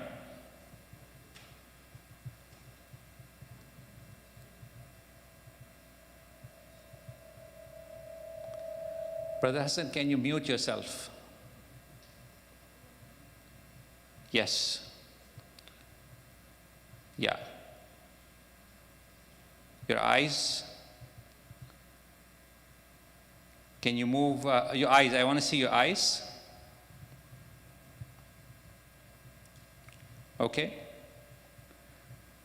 Can I see your inside your throat? Inside your throat. Oh, he's not hearing. Can I see inside your throat? I muted myself.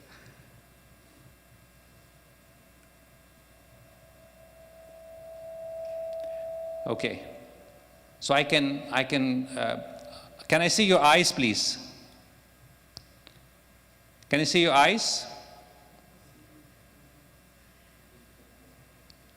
Can you see up, left, right, down? Okay, good. Okay, now I want to see some rashes on your skin. Can you show me your skin rashes? So I'm just giving you examples of different types of exam that you can do. So this is a camera that is very high resolution. It's a small camera like this, and you can really zoom in, zoom out, and you see the quality of the skin that you can see. You can see the quality of wounds, how are they healing. You can see if there are any skin rashes, and so on and so forth. Okay, now Anas, can you put on the stethoscope? I want to see if we can let the audience hear the sound of your heart.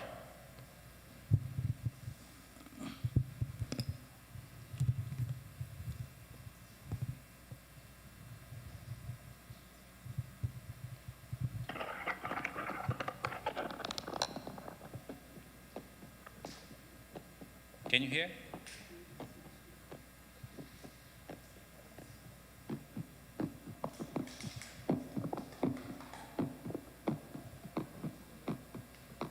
Okay, good enough. Thank you. So now I am at the end of my consultation. I can now start writing my notes. I can also see if there are any reports that are available. Okay. So I can see if there are any lab reports. For example, if there is a lab test, I can see the results of that lab test here. If there is any X-ray, I can see the X-ray here. If there are any CT scan images, I can see those images also. So I can do all those things that are now available in digital format, and I can do those things too. And then now I'm ready to write my diagnostics. What we have done is we have linked it with the ICD-10 codes, and you can start writing the diagnosis using those ICD-10 codes. So for example, I want to say, typhoid, okay? So the moment I start typing, that code will appear, and I can choose which code I want, and I can add this to my consultation. Similarly, I can also write prescription, and again what we did is we have uploaded the database of all the medicines available in that particular country, because every country has their own name brands. So in that country, and then you can start writing, for example, you can say Panadol, and then you can choose one of those. You can add, and then you can also see what is the current medication the patient is taking, and you can stop those medication, any one of those, and restart those, and so on and so forth. What we have done is also, instead of doing all these typings, we have also incorporated speech to text. So for example, here, if I just say medicine, Panadol. Medicine, Panadol. Select number 2. Test, urine. Select number 2. Medicine, ampicillin. Medicine, ampicillin. Select number 2. Take 2 times for 3 weeks. So you can have, instead of typing or selecting, you can just use speech-to-text technology, and the doctor doesn't have to do anything. On his phone or her phone, just prescribe send it to the patient by email, WhatsApp, whatever you want, and then you're done. You can also say, okay, I want you to go and see a cardiologist. And then you can say, here is the cardiologist, the receptionist will get that information, they'll connect you with the cardiologist, and so on and so forth. So I think I'm gonna stop here because I'm taking too much time. I'll be glad to show you more afterwards if you have any questions, but this is where the technology is going. And I think countries like developing countries can really take advantage of this technology much more than countries where healthcare disparity is not that big. So with that, thank you once again for your patience and sticking with me, and I'll be glad to take any questions afterwards. Jazakallah. Assalamu alaikum.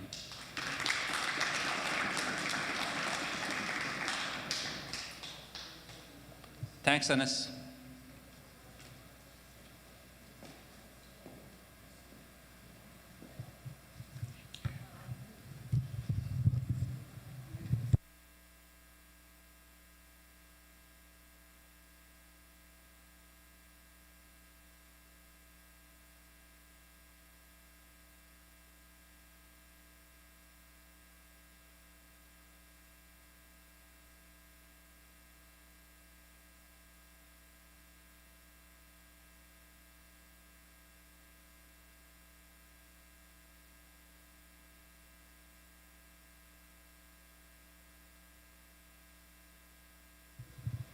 Thank you so much, Doctor. That was a very impressive lecture. And you know, they said the world is a village nowadays, and technology is out there. From all the way to 300 kilometers. So why not use it our advantage as well when it comes to healthcare? So please give him a round of applause for Dr. Ashfaq. Intaanan aan Soomaali Ingiriis waa soo yar wadayaa intaanan soo dhaweyn martida inagu soo xigta waxaan ka codsanayaa dadka dibadda yar taagtaagan inay soo galaan iyagoo raaliya barnaamijkan gabagabadii iyo guntii baynu ku jirnaa laakiin maadaama aynu martidii soo dhaweynayna de martidu waxay inooga qalantaa markii hore hadduu qofka la hadlaa waxaa odhan lahaa waa caadi waa iska bixbixi kartaan laakiin martidii baynu soo dhaweyn doonaa waxaan soo dhaweyn doonaa Mustafa Dembiil oo hay'adaha aan dawliga ahayn iyo non-profitka waqti badan ee Somaliland ka soo shaqeynayay muddo dheerna ku jiray inuu kelmadiisa halkan ka yiraahdo marka sacab qiimo badan ugu soo dhaweeyo Mustafa. Bismillah. Runtii waxaan aad ugu mahadnaqayaa jaaliyadda reer Somaliland ee Minnesota oo tan iyo maalintii aanu nimid runtii aad noo soo dhaweeyay waxaan runtii kaloon aad u mahadnaqayaa dadka sharafta badan ee gabdhiyo wiilal bale ee maanta xafladeennan ka soo qayb galay aad baad u mahadsan tihiin runtii sharaf bay noo ahayd aniga iyo wasiirka inaanu idinkala soo qayb gallo kulankan aadka u muhiimka anagoo u mahadnaqaynaa maxamed cabdi xasan maamulaha guud ee hay'adda Havoyoco qaybteeda USA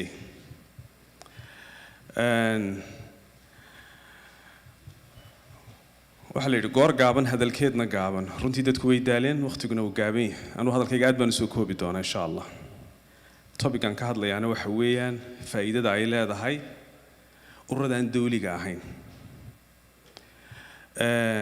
anigu muddo waxaan ku soo jiray runtii ururadan dawliga ahayn waxaan ahay dadkii wax ka soo aasaasay organizationada ama hay'adaha ugu saameynta badan ee wadankii ka jira waxaan soo hogaamiyay dalladda ugu weyn ee isku xidha civil society-ga Somaliland ee Sonsaf la yiraahdo sanadihii u dhaxeeyay 2013 ilaa 2018 waxaan ka mid ahaa dadkii aasaasay ee ka soo bilaabay ilaa mapping-ka markii la isu geynayay dalladda Sonsaf oo isku xidha dhammaan non-state actors-ka Somaliland waxa la yiraahdo waxay ka kooban tahay 5 qaybood oo waaweyn qaybta networks-ka ama NGO-yada waxa ka mid ah hay'adda Havoyoco ee maanta laanteeda USA ay waxa soo hawla maanta iyo raadka inta leeg ee maanta ay nuuga faa'iideyn karno yani qof ku dhibaatoon lahaa meel aad u durugsan inoo facilitate garaynaysa waa qayb ka mid ah waxa ka mid ah ururada dhalinyarta ee Sonia waxaa ka mid ah Nagaad waxaa ka mid ah Havoyoco waa qaybta la yiraahdo non-profit organizations garabka labaad waa qaybta professionals and academic institutions baa la yiraahdaa waxaa ka mid ah ururada dhakhaatiirta saxaafadda looyarada dadka saas ee iyagoo xirfadlayaal haddana ururo leh qayb saddexaad waxaa la yidhaha private sector-ka oo iyaduna ay ka mid tahay waxalaala wixii maaragtay faa'iido doon ahaa including iyaguna 5 qaybood buu sii kala qaybsamaan marka qaybahaas oo dhan oo isku tegay ayay runtii soonsaf ay tahay dalada isku xidha faa'iidada runtii haddaba ay leedahay in dadku sida profession-koodu isku raacaan waa mid ka mid ah waxyaalaha lagaga gudbi karo qabyaaladda iyo qoqobnaanta dadkii runtii halkan ka hadlay waan runtii aad ugu mahad celinay walaalkay wasiir liibaan iyo dhakhaatiirtii waxaynu arkaynay raadka ay sameeyeen in group dhakhaatiir intay isku tageen ay caawinayaan dad jooga dunida dacalkeeda kale yani waa marka profession-kii intaad iska yara dhigto iyo waxaad faa'iidada ka qaadanaysay aad bal daqiiqad ka mid ah waqtigaaga aad geliso volunteerism wax la yidhaah adigoo weliba waqtigaaga iyo lacagtaada huraya in markaa dadku ay ururo iyo networks ay isugu yimaadaan faa'iido aad u badan bay leedahay anigu marar badan baan runtii halkan imid oon shaqo u imid waxyaalihii halkan aanu u iman jirnay waxaa ka mid ah sanadkii 2018 iyo 2019 warbixin ku saabsan Somaliland iyo framework-gii imika uu dhakhtarku xusay SDG-ga la yiraahdo Sustainable Development Goals-ka sidee noola jaan qaadi karnaa oo aanu runtii ka sameynay Somaliland iyo NDP waxaan la yiraahdaa National Development Plan ma yahay mid la jaan qaadi kara Sustainable Development Goals-ka ayaanu warbixin ka keenay halkan oo United Nations-ka ka soo jeedin civil society-ga ama non-profit organizations-ku waa network isku xidha dad kala duwan oo meelo kala durugsan jooga sanadkan imkaan waxaan ka qayb galayaa shir ay isugu imanayaan US Africa Investment Forum la yiraahdo LA ka dhici doona ayaan u imid sanad imika intii ugu dambeysayna waxaan u yaran leexday sector-ka farming-ka oo 6 sano ugu dambeeyay qaybta farming-kan ka shaqeynay oo company baanu dhisnay aniga iyo group kale oo reer Somaliland waxaanu dadka ku tababarnaa hababka beerista casriga ah waa qayb ka mid ah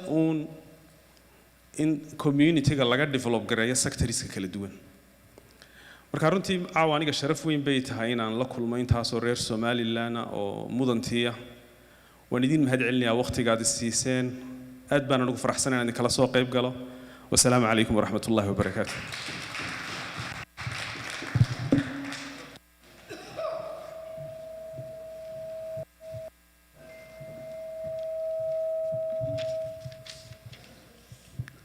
aad buu mahadsan yahay Mustafa Dembiil aad buu mahadsan yahay waan soo koobayaa waxaan ku soo dhaweyn doonaa xubin matalaysa jaaliyada Somaliland community-ga halkan engineer Barkhad Cabdinuur isna soo kalmad 2 daqiiqo u yiraahdo oo liiska igu qoran TB baa ku qoran to be determined marka aanu kuma darsanay hadda la soo gudbiyay marka soo dhaw Barkhad sacab degdeg ah la igu soo dhaweeyay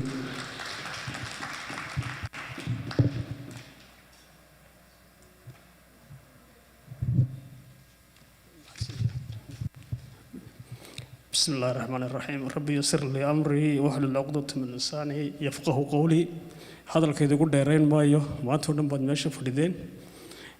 marka ugu horeysa waxaan salaamayaa wafdida mudanta ee wadankiina uga timiday oo hogaaminayo wasiir ku-xigeenka wasaaradda horumarinta caafimaadka qaranka Jamhuuriyadda Somaliland ku soo dhawow magaaladaada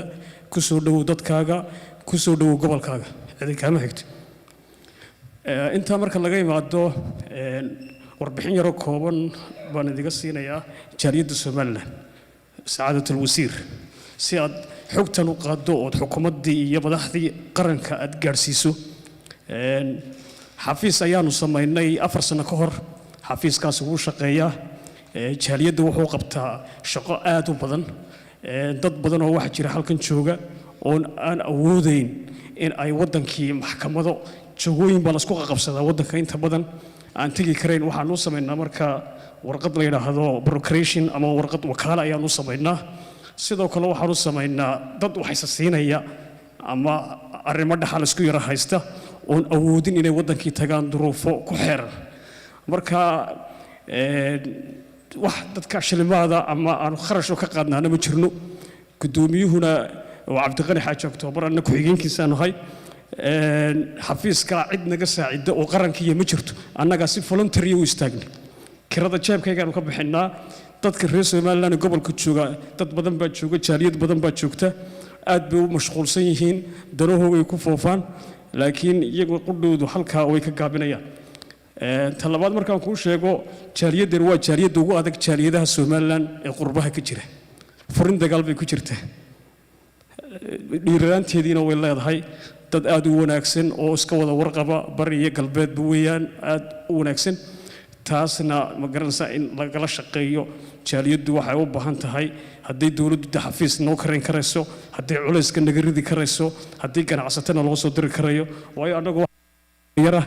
dee duruufahayga kale naga badanba iyo shaqooyinkayga kale marka waxaan u istaagnay uun markaanu aragnay reero yaryar oo reeraha soomaalida ka mid a oo jaaliyado leh oo qaran idil meesha ka maqan yahay baanu habeen annagoo meel ku qaxweynen ayay iskaaya tustay inaanu samayno 5 sano ka hor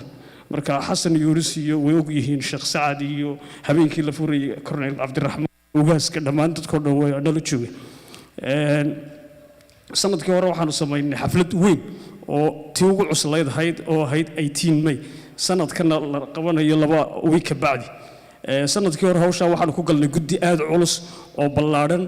hawshaas si raganimo leh oo karti leh ayaa looga soo baxo korneylkii rag badan baa hogaaminaya hablaha sabaax iyo shariiri dad aad u fara badan baa hogaaminaya sanadkana iyagu uun baa wada shaqadana waa laisku ixtiraamaa waana loo kala dambeeyaa jaaliyadda xilkeyguna waa meerto kolba ninkii u diyaarun baa qabta wax lacag iyo wax kharash lagu helaana ma jirto waa hawlun marka ayadana waxaan rabnaa hadda inaanu codayn samayno oo ninkii hawshaa u istaagi karaya aanu ku wareejinno ee dakiradana iska bixin karaya marka soomaalida waxay ku mahmaadaa abu iskuulmeel ma wada seexan warna iskuguma seegana wasiir warka waad qabtaan naga gaadhsiida culayskaas baan haya marmar waraaqada aanu samaynana lagu soo celiya oo la yidhaahdaa waxbay u baahan tahay bashiir goodmar iyo wasaaradda tani in halkan safiir laga sameeyaa bay ahayd ma ahayn marka waa ka baxay waa mahadsantihi asalaamu calaykum